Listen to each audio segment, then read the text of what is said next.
Assalamualaikum warahmatullahi wabarakatuh. Alhamdulillahirabbil alamin. Wassallallahu wasallam wa baraka ala Rasulillah Muhammad ibni Abdillah wa ala alihi wa sahbihi wa man wala.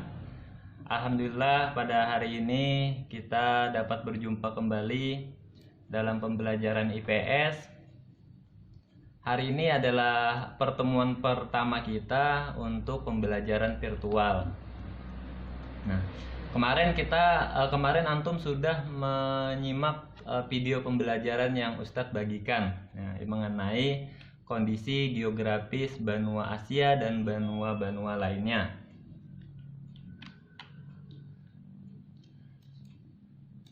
Slide-nya apa terlihat, nak? Boleh kalau Ustadz bertanya, mic-nya diaktifkan saja, nggak apa-apa.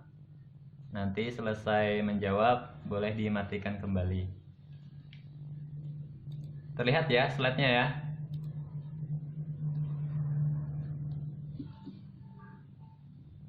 Terlihat apa enggak nih? Takutnya enggak terlihat nanti. Terlihat. Oke, terlihat ya. Oke. Benua adalah bagian bumi berupa tanah atau dataran yang sangat luas, sehingga bagian tengah benua itu tidak mendapatkan pengaruh langsung dari angin laut. Nah, itu dari kutipan dari Kamus Besar Bahasa Indonesia tentang pengertian dari benua. Nah, benua kita itu ada berapa? Ada benua Amerika, ada benua Afrika, Eropa, Asia, dan Australia. Dan Indonesia masuk pada benua. Ayo, benua apa? Benua Asia. Oke, di mana Indonesia? Oke, di sini. Oke.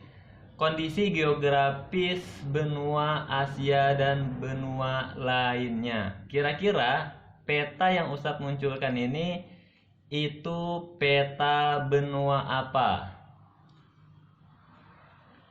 Yang bisa jawab Ustadz catat buat tambahan nilainya. Asia. Bentar, Ustadz ambil pulpen dulu. Mana pulpen Ustadz nih? Asia. Gini, kalau Ustadz tanya, terus langsung izin Ustadz, nama saya misalkan Aziz, izin menjawab ya. Kalau sudah ada yang ngomong, yang lain diam. Oke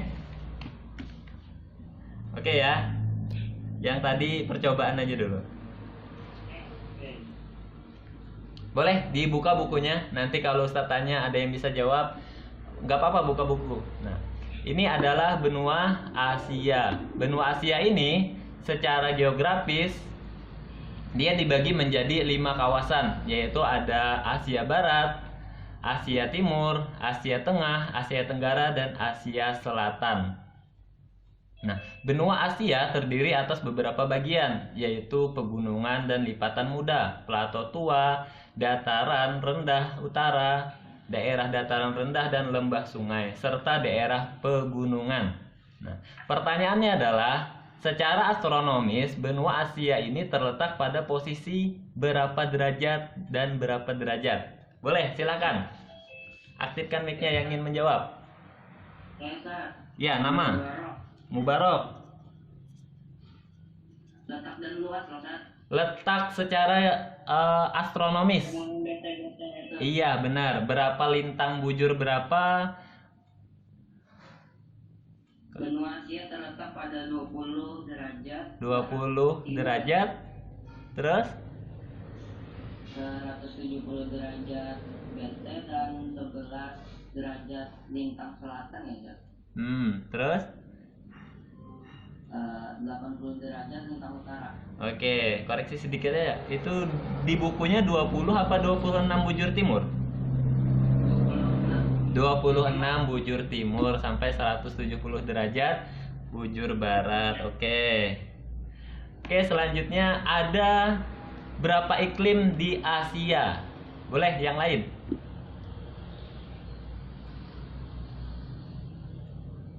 ada berapa jenis iklim di Asia?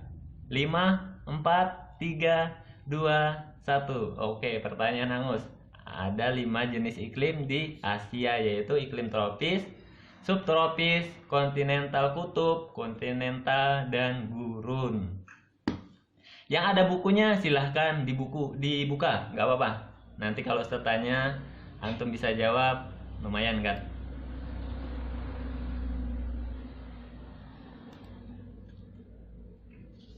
Aduh, ngelak, sorry.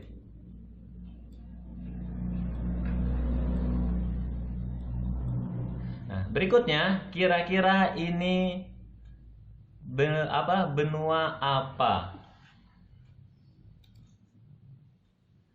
Amerika. Oke, Amerika. Nah, benua Amerika ini secara geografis dibagi menjadi 3 kawasan, yaitu ada Amerika Utara, Amerika Tengah, dan Amerika Selatan. Nah, geologi benua Amerika terbagi dalam 3 relief. Yang pertama ada bagian pegunungan, dataran rendah, dan dataran tinggi, yang mana terletak secara astronomis antara 83 derajat lintang utara sampai dengan 55 derajat lintang selatan dan 170 derajat bujur barat sampai 35 derajat bujur timur. Ada 4 jenis iklim di Amerika Serikat ini. Apa aja kira-kira? 4 jenis iklim. Boleh yang mau menjawab? Musim dingin, musim panas, musim kemarau. Emang bedanya musim kemarau sama musim panas itu apa, nak? Tahu nggak itu? Ayo. Kira-kira ini ada 4 jenis iklim. Yang pertama ada iklim tropis, benar? Ayo. Namanya siapa dulu biar Ustadz catat. Saya Ilmi. Ilmi. Yang pertama tropis, yang kedua Ya bro.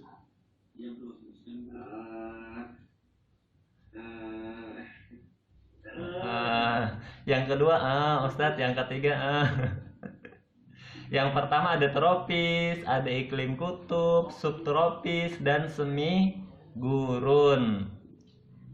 Oke, kita lanjut. Nah, kira-kira ini benua apa? Eropa. Iya, siapa yang jawab Eropa tadi? Rapi. Pertanyaannya adalah benua Eropa ini iklimnya beriklim apa?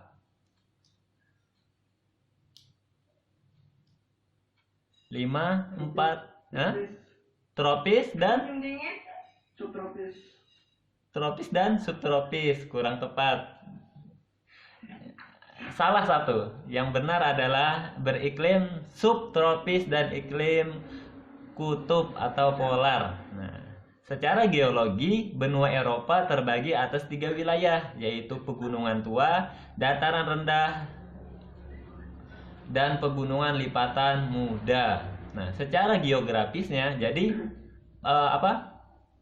sebuah wilayah itu bisa dibagi yang pertama secara astronomis. Nah, jadi kalau yang ditanya itu secara astronomis, maka jawabannya adalah dia terletak pada derajat berapa? Nah, kalau secara geografis itu menunjukkan bahwa wilayah itu tempatnya di mana. Nah, seperti itu ya. Jadi antum harus bisa membedakan. Kalau yang ditanya astronomis, berarti letaknya yang ditanya itu lintang utaranya berapa, lintang bujur timurnya berapa, bujur baratnya berapa, seperti itu. Nah, kalau benua Eropa itu terletak secara astronomis antara 35 derajat lintang utara sampai 75 derajat lintang utara dan 25 derajat bujur timur sampai 35 derajat bujur timur.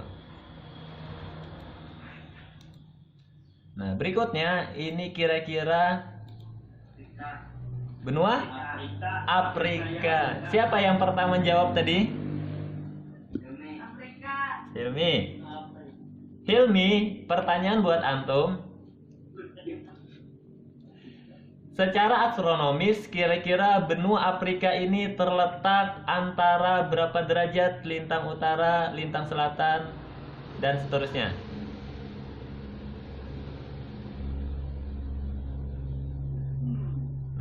Kira-kira berapa derajat lintang utara?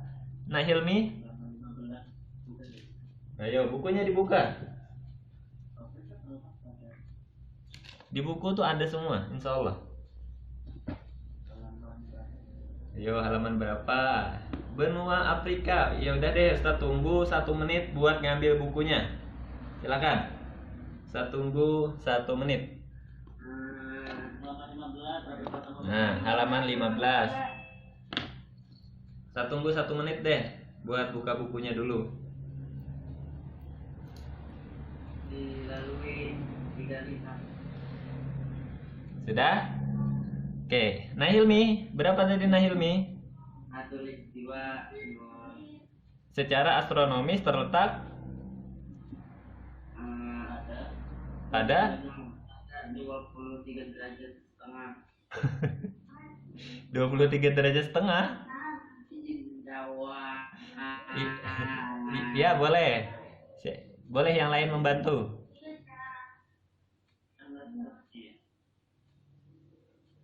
Ada kira-kira yang bisa membantu?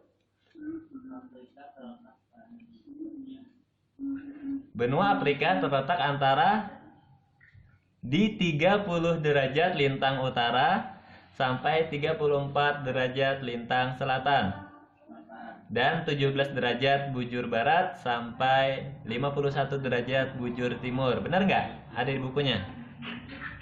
Ada. Nah, tinggal dibacain aja, masa nggak bisa. Nah, secara geografisnya benua Afrika ini dibagi menjadi 5 kawasan, yaitu ada Afrika Utara, ada Afrika Barat, Afrika Timur, Afrika Tengah, dan Afrika Selatan. Ada yang pernah ke Afrika? Ada yang sudah pernah? Udah pernah, Ustadz? Tadi baru aja tadi malam lewat Google Map. Nah, di benua Afrika ini beriklim tropis kecuali wilayah paling utara dan selatan yang dipengaruhi iklim subtropis. Nah, selanjutnya ini kira-kira benua apa? Benua Australia. Nah, benua Australia ini ada yang tahu kira-kira letak astronomisnya? Berapa ya? Googling. Di buku. Ya, silakan. Halaman 19. 19. Iya, bacakan. Siapa? Siapa tadi yang mau jawab? Nama. Nama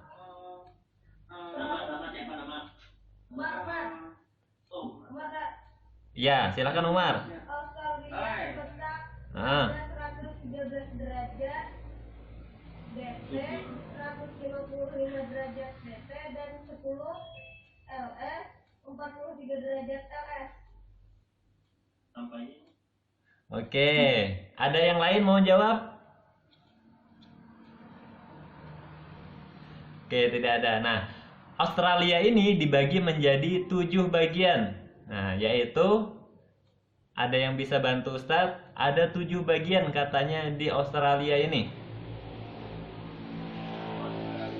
Australia Selatan, wilayah utara. Apa ini? Queensland. Australia Selatan. Victoria, Wallace. Victoria sama apa nih yang kecil? Tasmania, Yang banyak. Australia Utara, Australia Barat. Nah, benua Australia ini tidak memiliki banyak pegunungan yang tinggi dan merupakan salah satu benua yang paling datar. Jadi jarang ditemukan pegunungan yang tinggi di sana.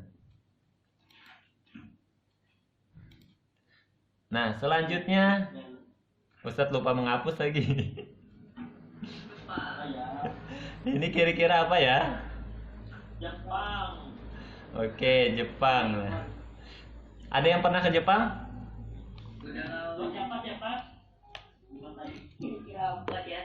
Nah, jadi Jepang ini merupakan negara industri yang maju.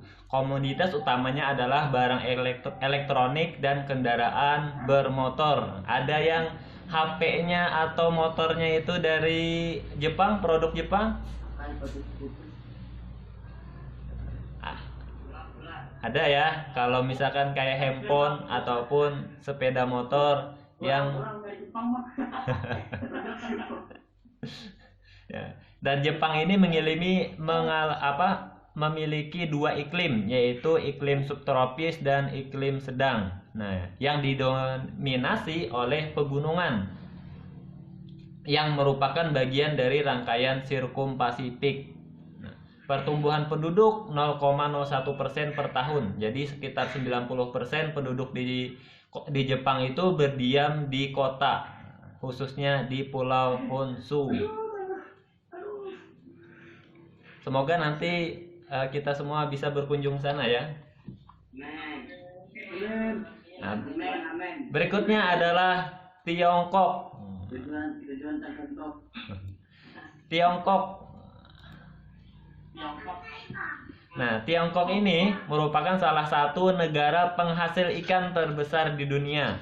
Dia mengenal dua iklim. Yang pertama itu adalah iklim musim dan iklim kontinental. Nah, Tiongkok ini merupakan negara dengan jumlah penduduk terpadat di dunia. Tahun 2016 jumlah penduduknya 1,37 miliar jiwa. Indonesia menempati peringkat keberapa? Ada yang tahu? Lupa? Yang keempat. Nah, secara astronomis Tiongkok ini terletak antara 18 derajat lintang utara sampai 54 derajat lintang utara dan 73 derajat bujur timur sampai 135 derajat bujur timur. Nah, berikutnya adalah Amerika Serikat. Nah, ada yang sudah pernah ke sini?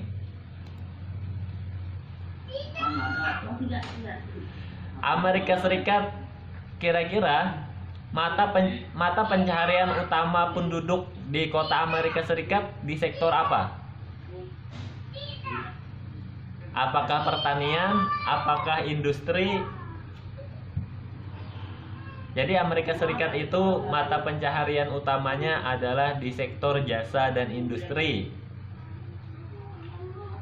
Nah, di Amerika Serikat itu iklimnya sangat dipengaruhi oleh keadaan alam karena dia terletak secara astronomis antara 24 derajat sampai 33 derajat lintang utara dan 70 derajat sampai 23 derajat lintang selatan dan 172 derajat bujur timur sampai 66 derajat bujur timur. Kita terbang lagi ke benua berikutnya. Kita terbang ke Brazil.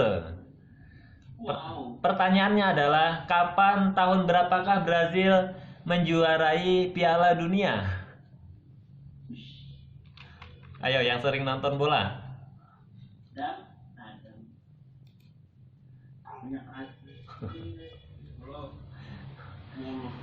Jadi Brazil ini secara umum dia beriklim tropis. Nah, hampir seluruh wilayah Brazil adalah lembah Amazon yang berupa bentangan hutan dan air yang sangat luas. Nah, hasil pertanian utama Brazil adalah kopi, dan komoditi ekspor terbesar, padi, kapas, coklat, tembakau, kacang kedelai, dan jagung. 1958. Nah, berikutnya adalah Jerman. Kalau Jerman kira-kira menjadi juara dunia sepak bola tahun berapa? 2014. 2014. Hafal ya.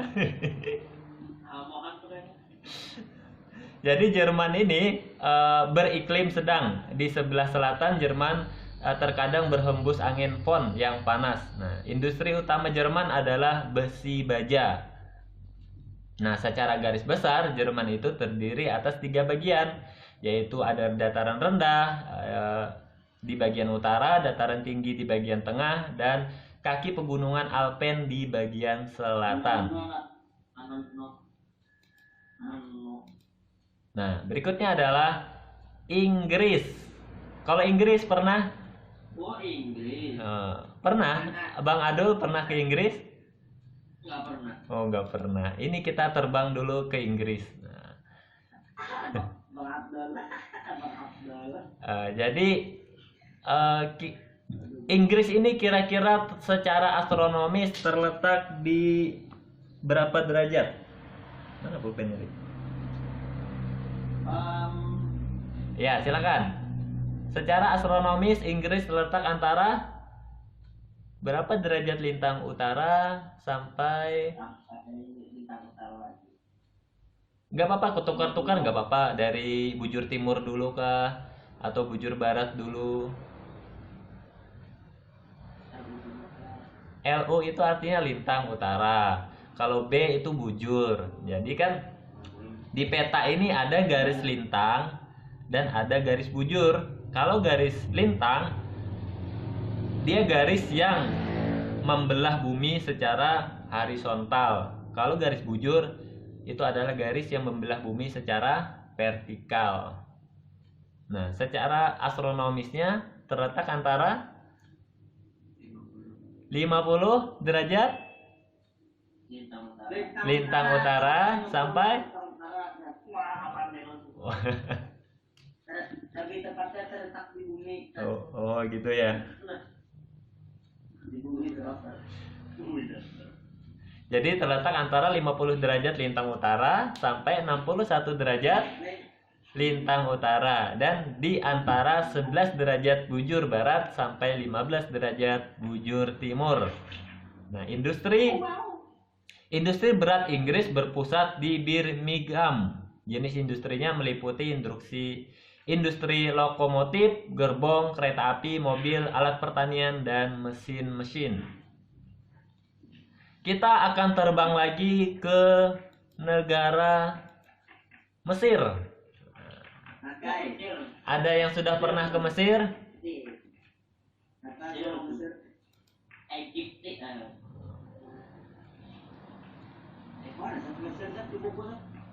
Ada halaman itu halaman 49. Nah, adalah Oke, kita terbang ke Mesir dulu. Ya, jadi Mesir adalah negara yang dipengaruhi iklim tropis gurun. Mesir memiliki laju pertumbuhan penduduk sekitar 2,1%. Sebagian besar penduduk Mesir tinggal di lembah dan delta Sungai Nil. Nah, kalau secara astronomisnya Mesir itu terletak antara 22 derajat lintang utara sampai 32 derajat lintang utara, dan di antara 25 derajat bujur timur sampai 36 derajat bujur timur. Adapun industri utamanya itu adalah tekstil, besi baja, semen, dan pupuk.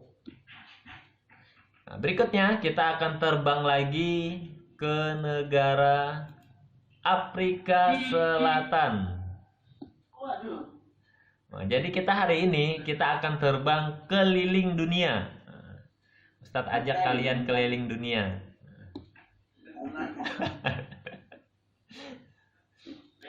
Kapan lagi kan kita keliling dunia? Cuma di pelajaran Ustadz. Iya, cuma di pelajaran Ustadz kita keliling dunia. Nah, jadi Afrika Selatan ini iklimnya itu adalah iklim sedang dengan suhu rata-rata kisaran 16 derajat Celcius sampai 21 derajat Celcius. Nah, hasil tambang utama Afrika Selatan adalah emas yang merupakan produksi terbesar di dunia. Nah, secara astronomisnya terletak antara 23 derajat lintang selatan sampai 35 derajat lintang selatan, dan di antara 18 derajat bujur timur sampai 33 derajat bujur timur. Nah, di wilayah Afrika Selatan sebelah tenggara itu terdapat pegunungan Drakensberg yang merupakan gunung tertinggi di Afrika Selatan. Ada yang pengen ke Afrika? Pengen Ustaz? Kada Ustaz ulun handak di rumah aja, guring aja ya. Oke, mau terbang kemana lagi kita? Oke, kita ke Selandia Baru. Selandia Baru. Nah, Selandia Baru umumnya beriklim sedang. Nah, secara garis besar Selandia Baru ini terbagi atas dua pulau yang besar.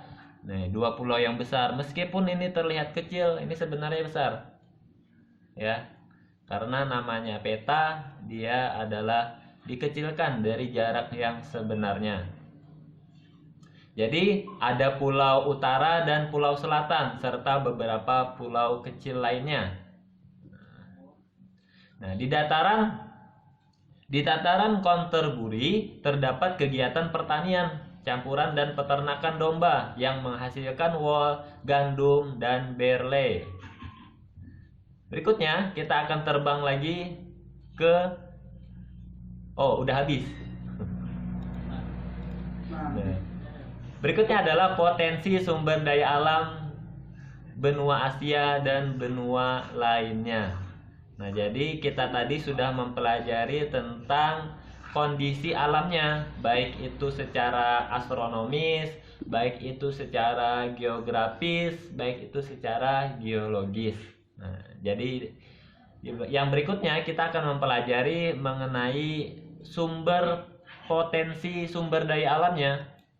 Nah, jadi sumber daya alamnya seperti apa sih? Benua-benua Asia, Afrika, dan lain sebagainya. Nah, di buku ada nggak? Abang Adul ada nggak di buku? Halaman berapa Bang Adul?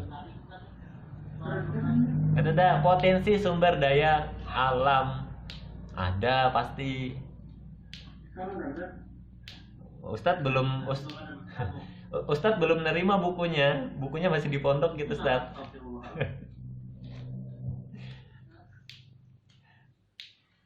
Jadi benua Asia itu hasil pertanian utama adalah padi. Hasil perkebunan komoditas ekspor mencakup teh, gula, karet, dan kelapa.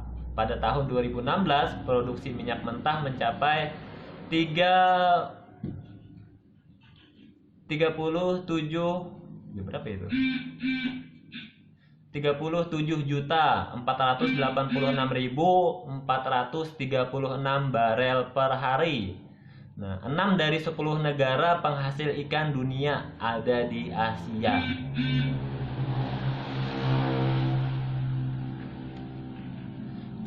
Berikutnya, benua Amerika. Kira-kira benua Amerika ini potensi sumber daya alamnya apa kira-kira? Aduh, HP siapa itu? Ketentongan HP siapa? Benua Asia, benua Amerika. Kira-kira penghasil sumber daya alamnya ada yang tahu? Jadi Amerika Serikat merupakan negara pertanian terbesar di dunia. Amerika Utara kaya akan sumber daya alam seperti minyak bumi, gas alam, batu bara, biji besi, tembaga, dan timah. Amerika Selatan memiliki sumber daya ikan yang besar. Sekitar 45% produksi ikan dunia berasal dari wilayah Amerika Selatan. Nah, berikutnya kita pindah ke benua Eropa. Benua Eropa ini sebagian besar adalah penghasil gandum hitam. Nah, batu bara dan minyak bumi merupakan sebagian sumber daya alam yang ditemukan di Eropa ini.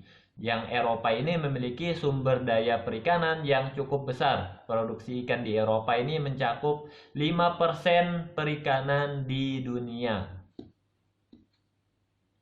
Selanjutnya, benua Afrika. Nah, benua Afrika potensi sumber daya alamnya Ustadz mintakan kepada Abang Adul untuk membacakannya. Silakan Abang Adul yang di buku, bacakan.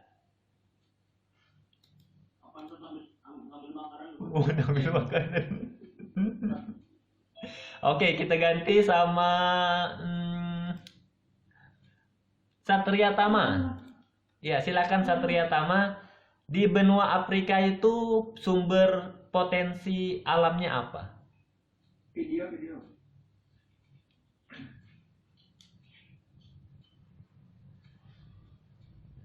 Boleh diaktifkan video atau enggak apa-apa. Tapi kalau mikrofonnya wajib diaktifkan.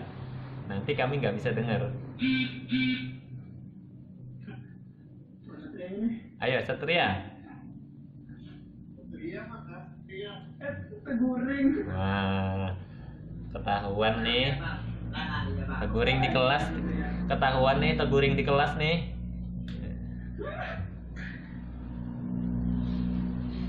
Ayo Satria. Abang Adul sudah ngambil makanannya?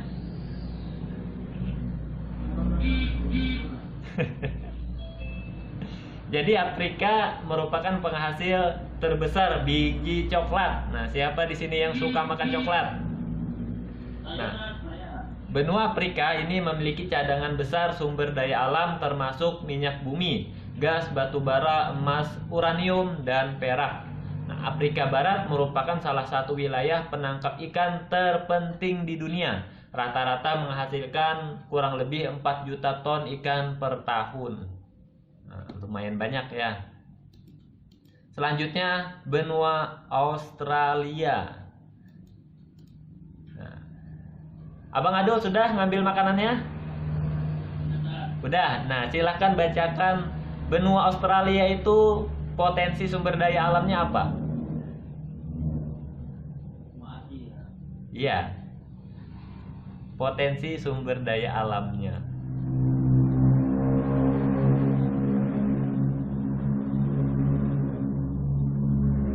Ada kan di buku kan? Iya, silakan dibacakan.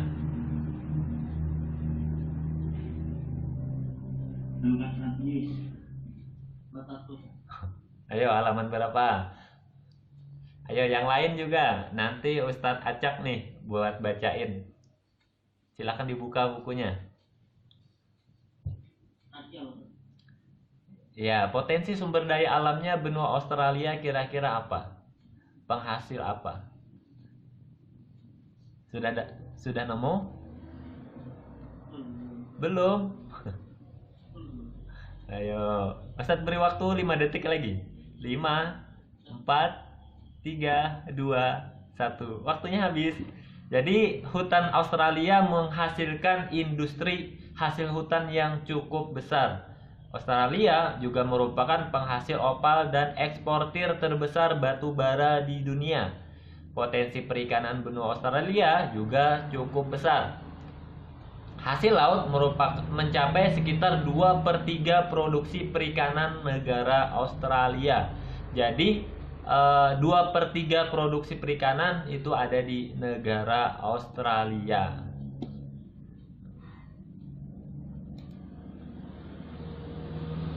Oke, sampai sini dulu. Ada yang mau ditanyakan? Kita materinya sampai di sini dulu.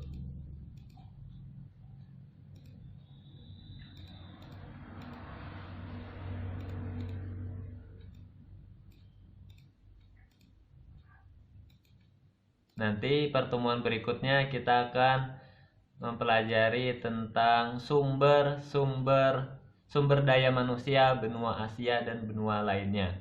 Kalau tadi kita belajar tentang letak ekonomi, letak geografis, letak astronomis, letak geologis. Terus kita juga belajar tentang potensi sumber daya alam benua Asia dan benua lainnya. Nah, pertemuan berikutnya nanti kita akan mempelajari tentang sumber daya manusianya.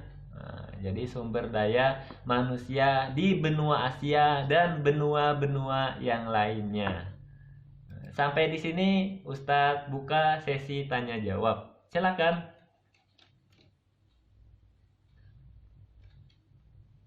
Ada yang mau ditanyakan? Jam berapa sudah? Pas 1 menit lagi selesai. Oke, kalau tidak ada. Kalau tidak ada, sebelum Ustadz tutup,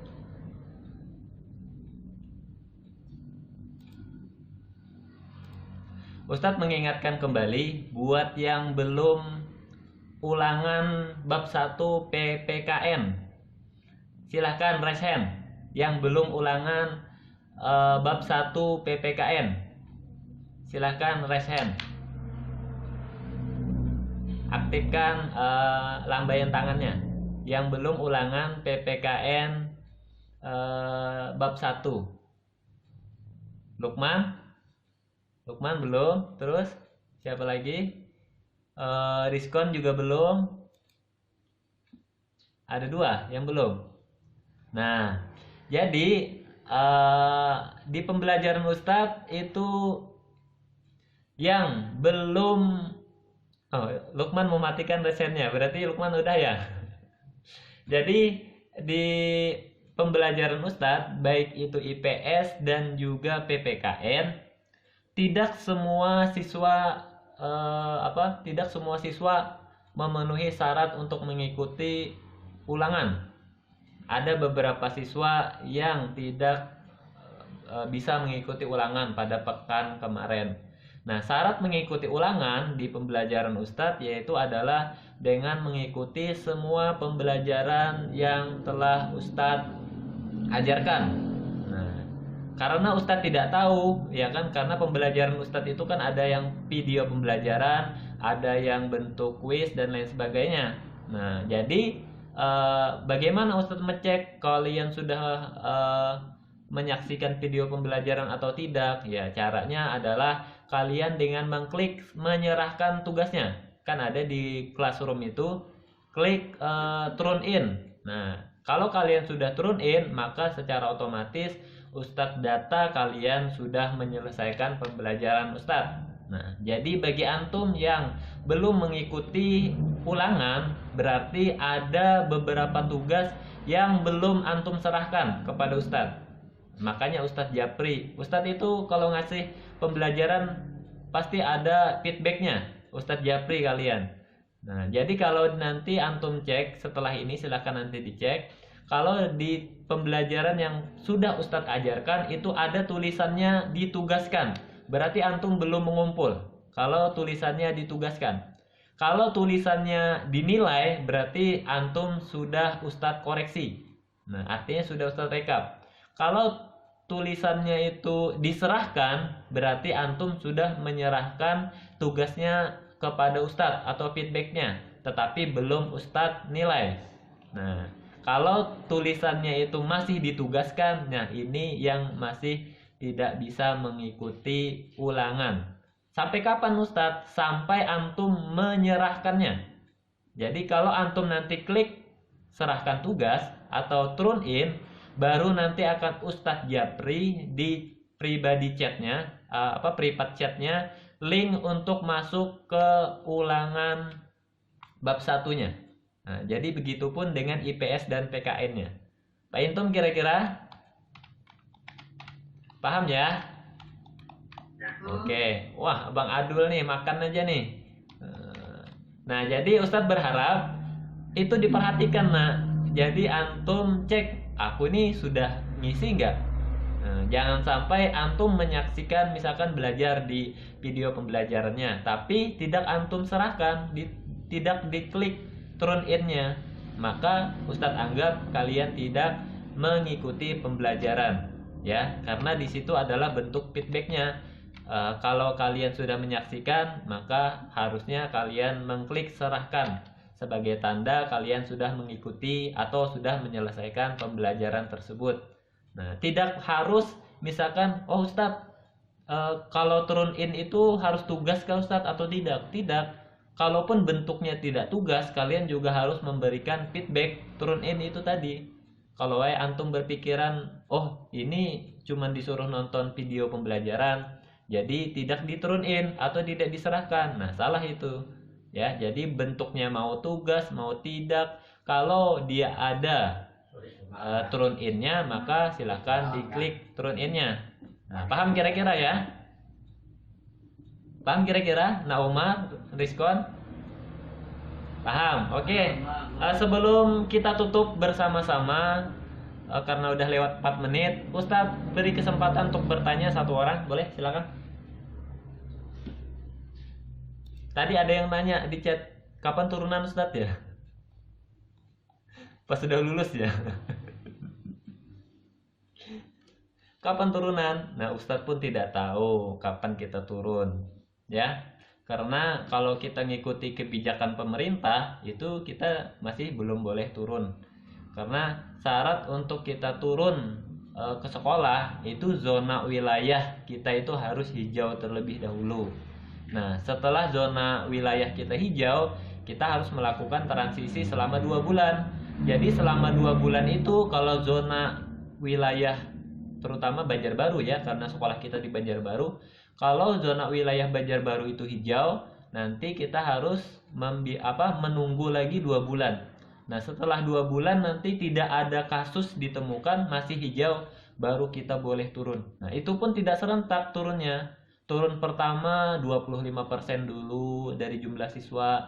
Bulan berikutnya nambah lagi 25%. Bulan berikutnya nambah lagi 25%, sampai 4 bulan berikutnya baru 100% bisa masuk ke sekolah. Nah, kalau ternyata ketika pembelajaran zona wilayah berubah menjadi merah, maka kita atau di sekolah ditemukan kasus COVID, maka kita akan dikembalikan lagi ke rumah. Nah, sementara seperti itu kebijakan dari pemerintah. Nah, jadi kita sama-sama berdoa aja, semoga kita selalu diberikan kesehatan, sekeluarga dijauhkan dari segala mara bahaya, dan segera wilayah kita terutama Indonesia terbebas dari COVID, ya. Tetap semangat belajarnya dari rumah, ya. Mungkin itu yang dapat Ustadz sampaikan. Salah hilaf Ustadz mohon maaf. Wabillahi taufiq wal hidayah. Assalamualaikum warahmatullahi wabarakatuh.